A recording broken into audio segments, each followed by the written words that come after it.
To most other nations, Sweden is a success story. But why is Sweden successful? Many credit Sweden's generous welfare state and progressive policies with creating a standard of living that is among the best in the world. Can the rest of the world learn from Sweden? If you're willing to, yes. Many think we should be more like them. If an American would tell me that, the U.S. should be more like Sweden, I would say, I don't think it's possible. Dr. Charlotta Stern is a sociologist at Stockholm University. The U.S. is a very diverse society, whereas Sweden is, or at least has been up to modern times, very homogeneous. People have looked the same, had the same religion, they speak the same language. And good luck trying to learn the language. This is my first It's spoken only by the 9 million people of Sweden, a tiny group compared to the U.S. population of 300 million. And Swedes typically don't move far from the towns where they grew up. It's a cozy little country that might be thought of as a close-knit club. Well, Club Sweden, I think, can be described as sort of very similar to what goes on in small towns, where you don't necessarily recognize every single person you meet on the street, but where it takes a very short time to establish common grounds. It makes for a friendlier government, something Stern has experienced firsthand. I lived up on a big hill, and I walked down to the subway every day, and I could never find a mailbox. So she sent an email asking public officials to install a mailbox in a more convenient location. And guess what? They did. A postal worker even invited her to the grand opening. And she asked me if I could actually come and cut the ribbon. Don't bet on getting that kind of service from the U.S. Postal Service. American bureaucracies just don't inspire much trust.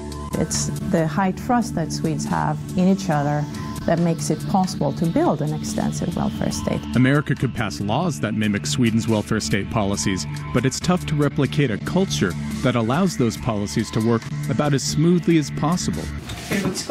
But America could emulate some of the Swedish policies that don't require extensive bureaucracies. Every morning, Stern helps her daughter Rebecca get ready for school. I think as a mother, the most important aspect actually for me is that my daughter is happy. I like my school very much. Most aspects of Swedish schooling would be familiar to Americans. We practice reading, we practice spelling. Who's this Josef guy I hear about?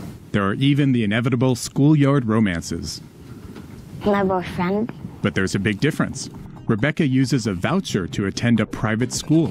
You now have a choice to sort of seek out a school that you feel is the right one for your kid. U.S. teachers' unions regard vouchers as free market radicalism, but families in progressive Sweden enjoy universal school choice.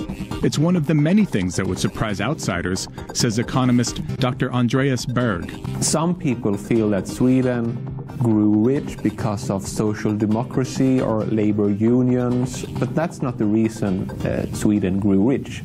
Sweden grew rich like any country that is rich, through well-functioning capitalist institutions, work, trade, innovation. That, says Berg, is what transformed the poverty-stricken Sweden of the late 19th century into one of the world's richest nations by the time a certain foursome started singing. But then Sweden changed course and adopted the progressive policies that made it famous. However, after years of economic sluggishness, Sweden altered its direction again in the 1990s, adopting many free market reforms, from school choice to deregulation. There have been deregulations of basically everything from taxi, air services, railroads, electricity, telecommunications. The most important thing is that you lowered the top marginal tax rates that used to be around 80%. It's still a high tax level, but it's no longer very progressive. And that's a big change. Although much of the 70s-era welfare state remains, Berg credits the free market reforms with turning the economy around. Sweden is moving in the market economic direction, But that does not mean that the United States should be moving in the socialist direction. I chunked aside some of my free market principles. Sweden's debt has been shrinking in recent decades, but not so for ours. It keeps growing and growing. Health insurance reform became the law of the land. And we emulate Sweden's welfare state programs, even though they'll likely flounder in a giant population where bureaucracies don't engender trust. You can't just build up this whole Club Sweden experience in a culture that is so different from the Swedish culture. So what will happen if Sweden and America continue on in different directions?